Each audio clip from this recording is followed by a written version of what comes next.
Hey everyone, Tankenstein here. Apex Predators is the next major update coming to War Thunder, and it's looking like it'll be possibly the largest update since New Power or even before that. This is an absolutely huge update, and it's really impossible to understate the significance of it when it comes to War Thunder's future and really what will be coming in the next few months, next few years. This update is more or less the harbinger for it and will more or less be kind of our guide stone to what, again, might be coming to War Thunder in the future. And that's kind of what this video is going to be about. Just what I think that Apex Predators means for War Thunder, how they're going to implement it, how it might change War Thunder, and also maybe point out some of the things, some of the smaller things at least I saw on the dev server that I'm really happy with, or some of the things that might be a little bit worrisome for War Thunder's future. Now, that being said, let's just start off with the elephant in the room here. Of course, when it comes to vehicles in War Thunder, we're already more or less at the end of the line when it comes to tanks. For example, the T-72 M2 Moderna, I believe,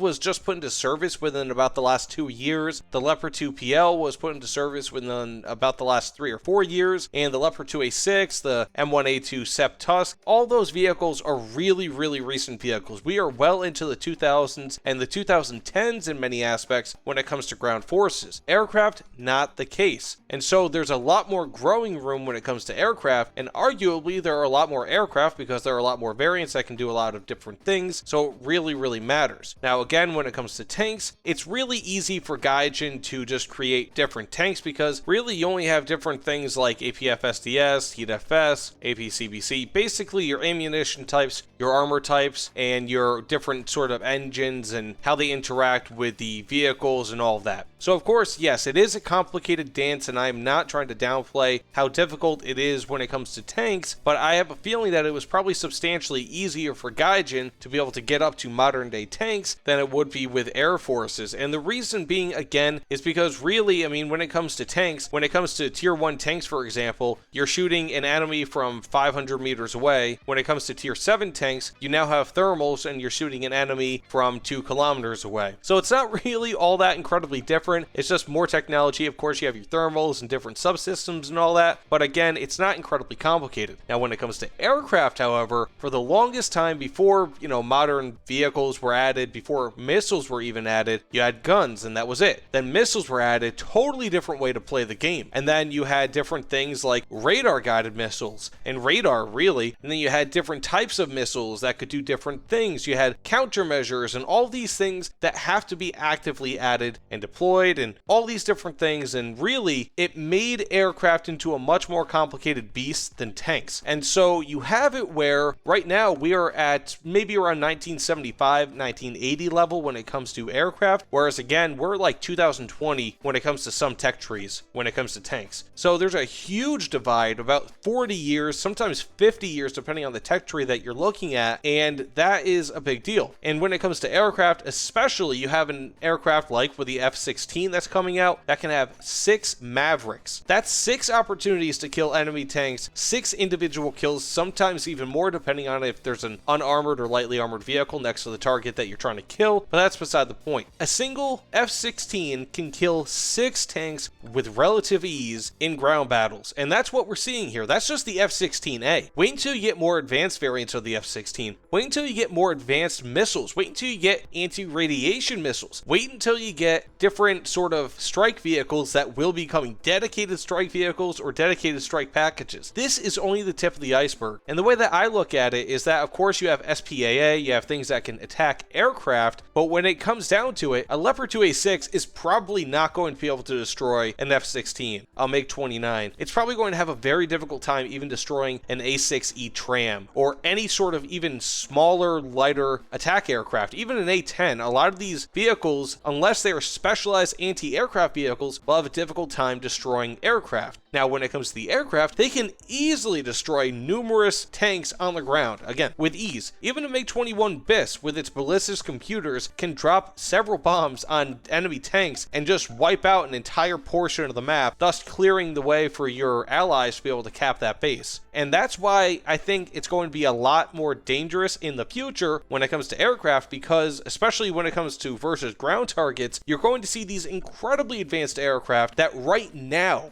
40-year-old aircraft are absolutely tearing apart. And 50-year-old weapons, by the way, are tearing apart tanks with ease. And so what's going to happen when we start getting into 20-year-old aircraft and like 30-year-old weapons or 20-year-old weapons? It will be devastating. It will be absolutely devastating. And that's what Apex Predators is starting to lead us into. Now, when it comes to something like the F-16, I'll just use that as an example again. That has access to, again, a pretty basic loadout. It's got up to 6 AIM-9Ls, which are fantastic, by the way. It's got phenomenal performance. It's got great maneuverability. It can use Mavericks, and it's just a really, really good overall aircraft for whatever you need it to do. The MiG-29, it's much more oriented towards anti-air, and unfortunately, at least in my opinion, the R-73s were taken away, but it still has its helmet-mounted sight, which means that wherever you're looking, rather than wherever the aircraft is oriented, that's where your missile targeting system will be. So you can kind of like look to the side of your aircraft, and that's where your missile will start to lock onto, rather than you having to swing your entire plane over to where your aircraft, the enemy aircraft, is. So it's still an incredibly advanced aircraft, and we're starting to see these systems from like 40-year-old vehicles. And because of that, it's just going to totally shift the paradigm, even if we don't have it right now in War Thunder, where Apex Predators is going to totally blow everything out of the water. And I don't really foresee Apex Predators being this huge groundbreaking patch that is going to totally just change the meta. I don't see that. Of course, I think that the F-16A is going to be the new best close-range dogfighter. Of course, you have the Taiwanese version of the F-16, the Block 20, that will have access to the AIM-7Fs, which will be better in longer ranges or medium ranges, which is great, but that still also has access to AIM-9Ls, and personally, I would swap out 2 AIM-7Fs for AIM-9Ls any day of the week, but hey, to each their own, especially when it comes to the strengths and weaknesses of the F-16. I think in War Thunder, at least the A variant is much better suited to closer range engagement, which is what the AIM-9L lends to, but that's beside the point. Ultimately, Apex Predators is the harbinger. It is the thing that is going to break down the door for all these advanced missiles. I mean, like I said, we have already seen the R-73 being added to the dev server, and they're actually not going to add that to War Thunder in the newest update because they feel like it is just unbalanced, too powerful. I totally understand, but it kind of sucks on one hand. But again, they have all these advanced missiles. I'm sure they've got more advanced missiles than that. What about anti-radiation missiles? What about various other more advanced Mavericks and things of that nature that maybe the Soviets might have? And it's just so many things that can still be added to War Thunder for air that we're already pretty much at the tip or at the top of the mountain when it comes to ground forces. And of course, there are still some things you could add. Again, Leopard 2A7 and maybe some Chinese tanks. I'm not really sure, but we're pretty much there. But aircraft have so much more to go, so much more space to grow. And while in this update, we are definitely not seeing a ton of new weapons being added, we are seeing aircraft that are capable of carrying a ton of new weapons. Again, like the MiG-29. We have the Block 20 version of the F-16A, the Taiwanese version that's in game, the J-37D. These can all carry missiles that are not going to be added to War Thunder in this coming patch. So, for example, the F-16A MLU and also the J-37D are capable of carrying AMRAAMs. So, at any time in the future, Gaijin could add AMRAAMs and those vehicles would be able to use them. And same with the MiG-29. I'm sure that has aircraft, or weapons rather, that it can use that are not going to be added to War Thunder right yet. So, we are getting the vehicles, the methods by which these different missiles and other weapon systems can be used, can be launched from, and we are getting these vehicles added to War Thunder. And so that is why I think Apex Predators is such a huge, huge shift, and it's a huge paradigm change for War Thunder, and it's signaling that we are about to get crazy